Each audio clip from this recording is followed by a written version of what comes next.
Harry's last words, the secret recording that will end Meghan's career forever. Stop scrolling, because what you're about to hear was never meant to reach the public.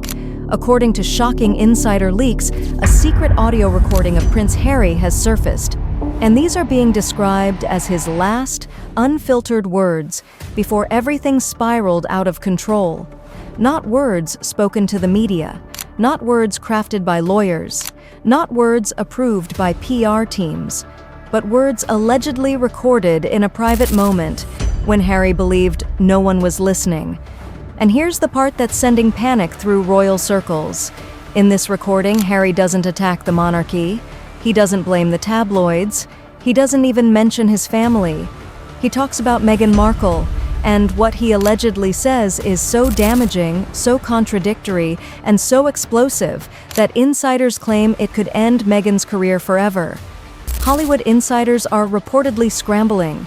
Legal teams are allegedly in emergency mode. And social media is already asking the question no one wanted to ask. What if Harry was never in control of the story? What if the truth has been buried this whole time?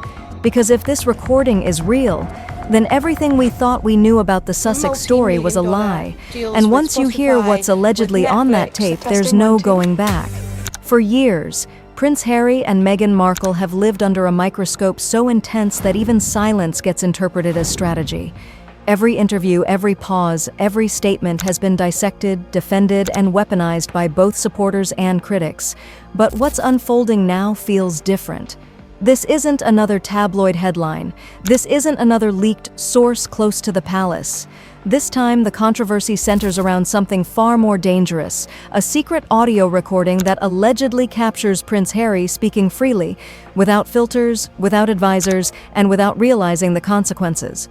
To understand why this alleged recording has shaken royal watchers so deeply, we need to rewind. When Harry stepped back from royal duties, the narrative was clear and carefully packaged. He was portrayed as a man finally choosing freedom, a husband protecting his wife, a son breaking generational trauma. Meghan, on the other hand, was framed as both a victim of relentless attacks and a symbol of modern royalty resisting an outdated institution. That storyline worked, at least for a while. Oprah interviews, Netflix documentaries, book deals, speaking tours. The Sussex brand became not just a family story, but a global business.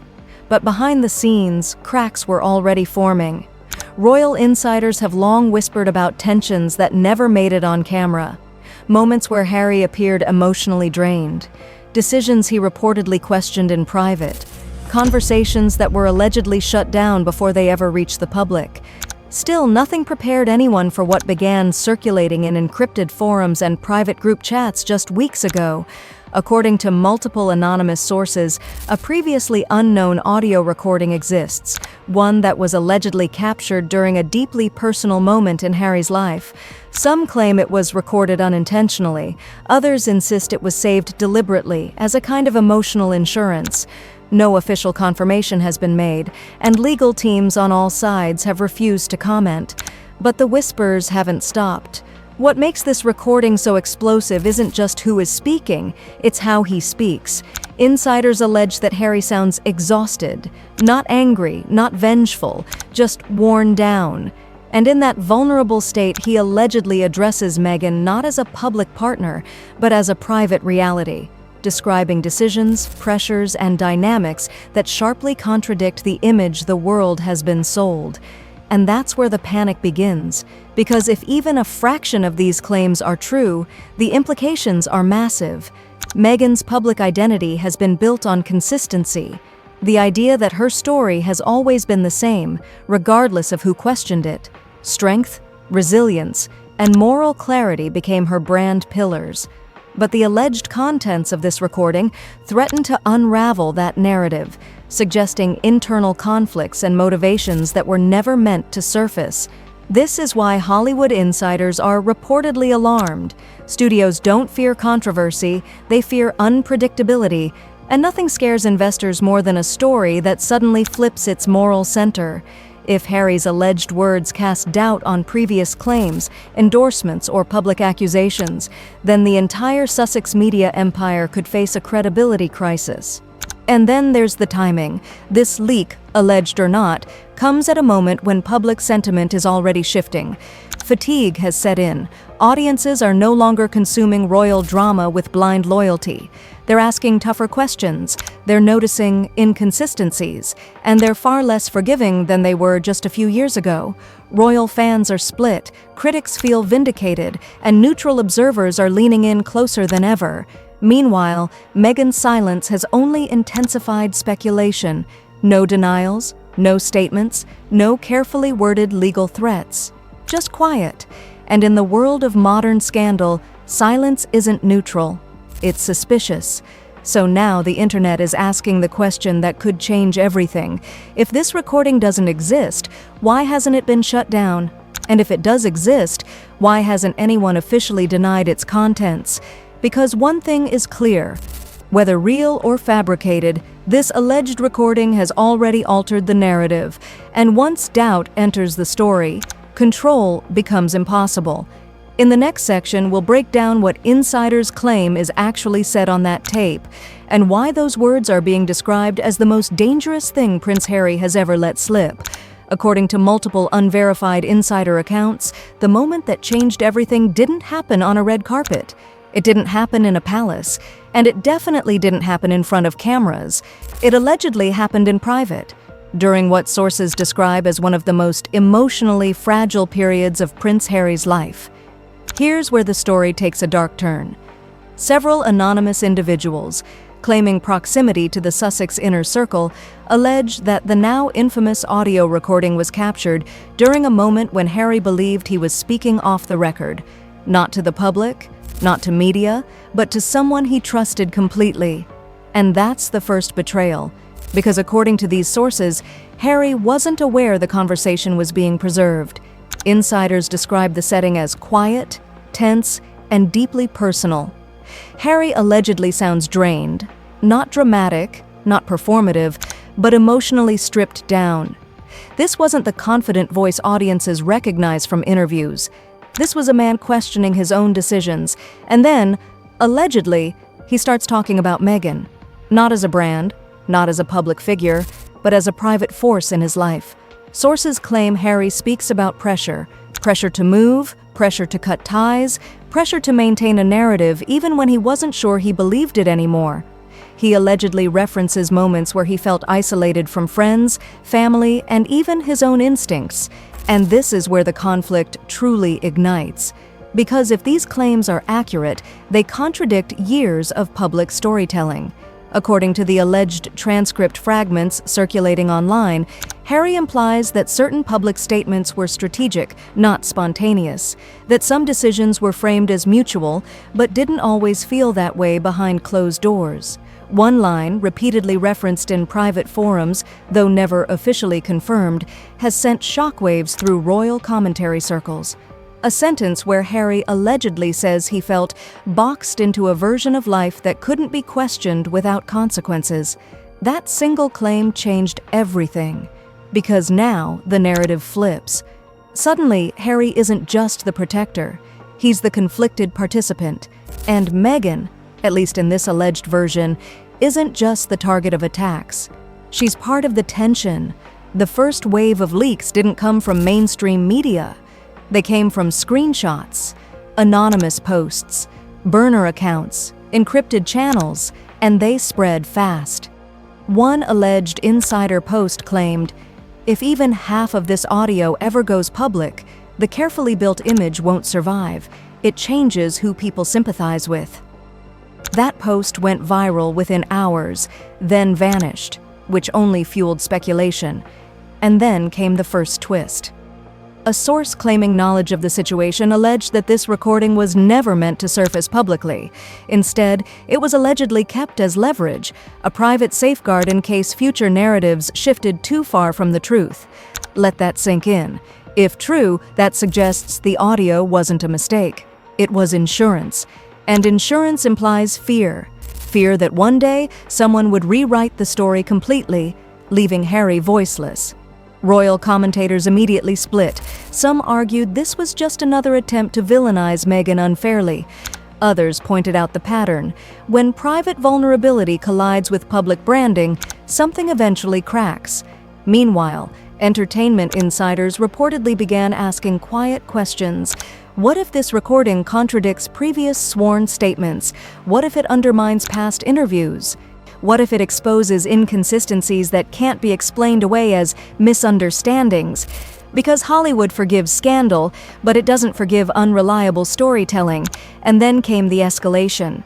A supposed short excerpt, never verified, never authenticated, allegedly surfaced in a closed discussion group. Listeners described Harry's voice as defeated, regretful, and nothing like the public persona.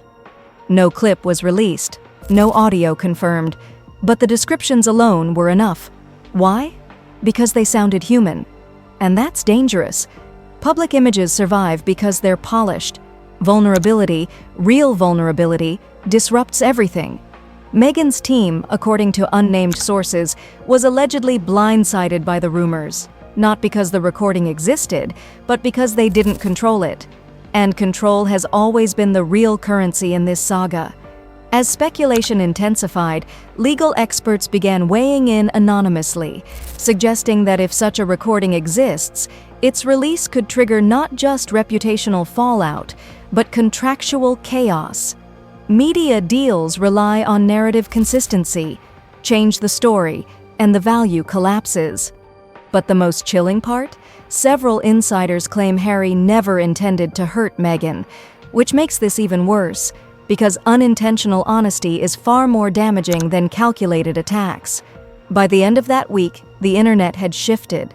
Comment sections turned sharp, old interviews were reanalyzed, body language was scrutinized frame by frame, and a single question echoed everywhere.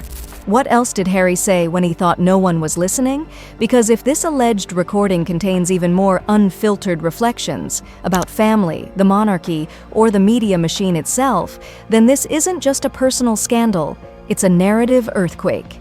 And just when people thought the situation couldn't get more volatile, another claim surfaced, one that suggested this recording might not be the only one. That's where the story takes an even darker turn. Just when the internet thought the situation had reached its peak, it spiraled out of control. Because according to multiple unverified reports, the alleged audio recording wasn't sitting quietly in one place anymore. It was moving. Private groups, encrypted chats, industry-only circles, and that's when panic reportedly set in. Sources claim that within days of the first rumors, fragments of the alleged recording began circulating among select insiders, not as full audio, but as written summaries, paraphrased notes, and whispered descriptions from people who claimed they had heard enough. And those descriptions were disturbing, not because they were loud or explosive, but because they were calm. Insiders allege Harry's tone wasn't aggressive, it wasn't rehearsed, it wasn't defensive, it was resigned. According to these claims, Harry allegedly acknowledges feeling trapped between public loyalty and private discomfort. He reportedly speaks about how certain narratives became non-negotiable, how disagreement was interpreted as betrayal, and how silence slowly replaced honesty. That alone would have been damaging. But then came the shocking reveal. One anonymous source, whose identity has never been verified, claimed that the recording includes a moment where Harry questions whether continuing the public story was worth the personal cost. That sentence, allegedly spoken during what sources describe as a deeply emotional exchange, sent shockwaves through both royal and Hollywood circles. Why? Because it reframes everything. If Harry privately questioned the narrative, then every polished interview suddenly looks different, every confident statement feels heavier, every public stand starts to look like obligation rather than conviction, and that's when social media detonated. A supposed Twitter thread, quickly deleted but widely screenshotted, claimed, "This isn't about hate, this is about truth leaking through cracks they couldn't seal." Another viral post read, "If he said this in private, imagine what he never recorded." Celebrities didn't comment directly, but their silence was loud. Entertainment reporters began hinting without naming names. Phrases like potential narrative instability and brand risk exposure started appearing in articles that never mentioned Meghan explicitly, but didn't need to. Meanwhile, royal commentators were openly divided. Some argued the leak, real or not, was unethical and manipulative. Others said it exposed the danger of turning personal trauma into commercial storytelling. But then came the moment that escalated everything further. A source close to production circles alleged that several upcoming projects involving Meghan were suddenly placed under internal review, not cancelled, not confirmed, just paused. And in Hollywood, pauses are ominous. No announcements, no explanations, just quiet recalibration, which only fueled speculation that decision-makers were bracing for impact. And then, another twist. A separate insider claimed that legal teams were scrambling not to deny the recording's existence, but to control its interpretation if it ever surfaced. Think about that. Not "this is fake," not "this never happened," but "how do we survive it?" That subtle distinction terrified observers, because it suggests the issue isn't authenticity, it's fallout. As pressure mounted, fan communities fractured even further. Supporters accused critics of exploiting Harry's vulnerability. Skeptics accused supporters of ignoring red flags they'd dismissed for years. And through it all, Meghan remained silent. No Instagram stories, no statements through representatives, no carefully crafted rebuttals. Just absence. And absence in a scandal like this becomes its own message.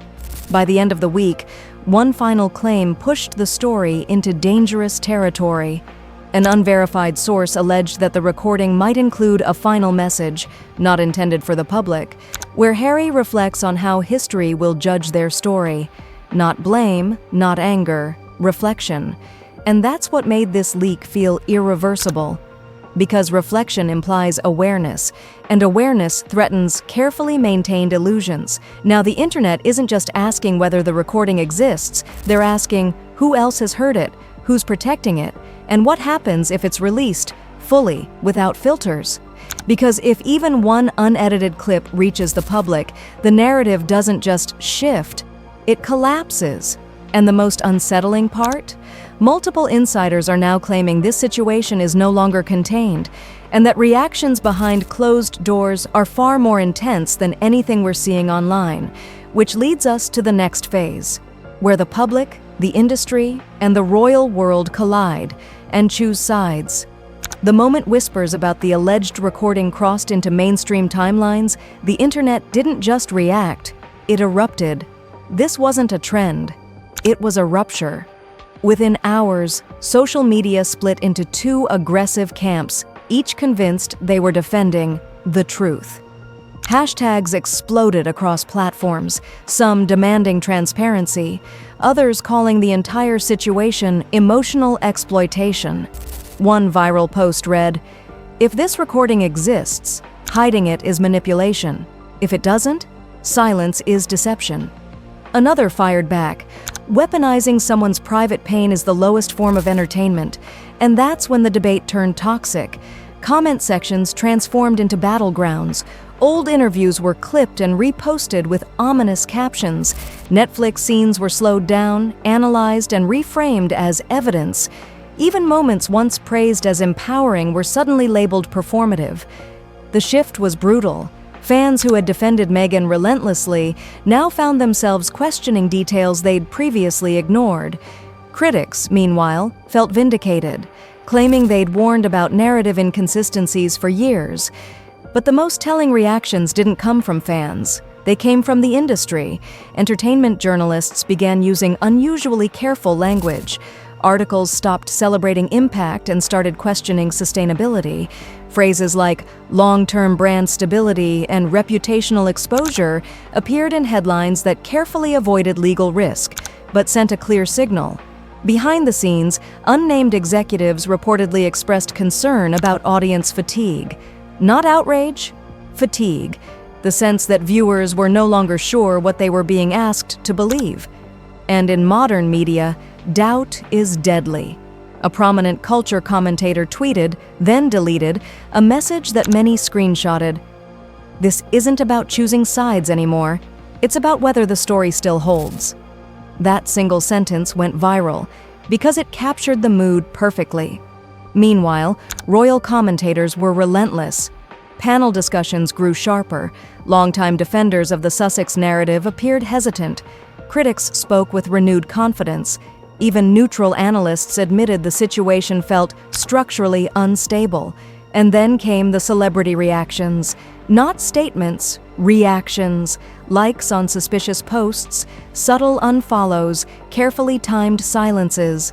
One well-known public figure allegedly declined to comment when asked directly, responding only with, "I hope the truth, whatever it is, doesn't destroy anyone." That non-answer said everything. Industry insiders claim meetings were happening quietly. Not about cancellations, about contingencies. What if the recording leaks? What if it doesn't? What if parts surface without context? Because partial truth is more dangerous than fiction. Public opinion polls, unofficial and unscientific, began circulating online, showing a noticeable shift. Trust wasn't gone, but it was thinning. The unconditional support that once insulated Meghan from criticism now came with caveats. And Harry? Sympathy surged. Not universal, not unchallenged, but noticeable. The idea that he might have privately struggled, regardless of blame, humanized him in a way polished interviews never did. And that complicated everything. Supporters accused the media of rewriting history. Critics accused supporters of selective empathy, and the debate grew louder by the hour. But the most unsettling reaction came from silence again. Still no official denials, still no legal threats, still no clear rebuttals, just a vacuum filled by speculation. By the end of the week, one major entertainment outlet ran a headline that stopped everyone cold: "When stories become assets, and assets become liabilities." No names, no accusations. But everyone knew who it was about, and that's when the question changed. It was no longer, "Is the recording real?" It became, "Can the narrative survive even if it's never released?" Because once public trust fractures, proof becomes secondary. And as debates rage, careers stall, and alliances quietly shift, one thing is undeniable. This story has already done damage, without a single second of audio being heard. Which raises an even more dangerous possibility. What happens if the final piece drops? Just when everyone thought the controversy had reached its breaking point, a final claim surfaced, and it changed the meaning of everything that came before it. According to a last wave of unverified insider whispers, the alleged recording wasn't just a conversation. It was a goodbye.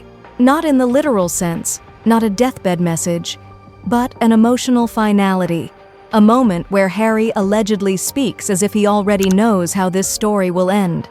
Sources claim the most chilling part of the recording isn't criticism, conflict, or regret. It's clarity. An anonymous insider whose identity has never been confirmed described the final minutes of the audio like this: "He sounds like someone who has already accepted the cost and is preparing to be misunderstood forever." That description alone sent shockwaves through private industry chats, because if true, it reframes the title of this entire saga. Harry's last words wouldn't mean the end of his life, it would mean the end of his silence. According to these claims, Harry allegedly reflects on how narratives outlive people, how stories harden over time, and how truth, once edited for survival, becomes something unrecognizable, and then comes the twist no one saw coming. The same source alleges that the recording was never intended to destroy Meghan. It was intended to protect Harry from erasure, from being remembered only as a supporting character in someone else's story. If that's true, and again, this remains completely unverified, then the leak wasn't about revenge. It was about legacy, and that's what makes this so dangerous. Because legacy threatens brands, legacy disrupts deals, legacy doesn't negotiate. Suddenly, the conversation shifts again. Is Meghan the villain? Or is she collateral damage in a larger struggle over control and authorship? That question alone fractured both sides even further. Some insiders now suggest the real fear in Hollywood isn't scandal, it's reinterpretation. Once audiences start revisiting old footage with new emotional context, nothing remains fixed. Every smile changes, every statement softens or sharpens, every pause becomes loaded. And here's the most unsettling part. Multiple sources claim that someone is still deciding what to do with the recording, not whether it exists, not whether it's authentic, but when, or if, it should ever be released. Because releasing it could permanently alter public perception, and burying it could keep suspicion alive forever.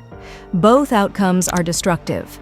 As one alleged industry insider put it, once people believe there's a hidden truth, the truth itself almost doesn't matter. And that's where we're left. No confirmation, no denial, no resolution, just a story frozen at the edge of exposure. So now the question isn't just about Meghan's career or Harry's words. It's about who controls the ending. Because if these really were Harry's last words, not in sound but in meaning, then the next move won't come from the palace. It will come from whoever holds the tape. And according to whispers spreading fast behind closed doors, that decision might already be made. Now it's your turn to decide. If this recording is real, why hasn't the truth come out yet? And if it's fake, why is everyone staying silent? Drop your thoughts in the comments. Do you believe Harry's last words actually exist? Could this change Meghan's career forever? Or is this just another royal power play? Drop your thoughts in the comments. Do you believe Harry's last words actually exist? Could this change Meghan's career forever? Or is this just another royal power play? Like this video if you want the full truth, subscribe for the next shocking update, turn on notifications, because this story is far from over. The next episode could change everything.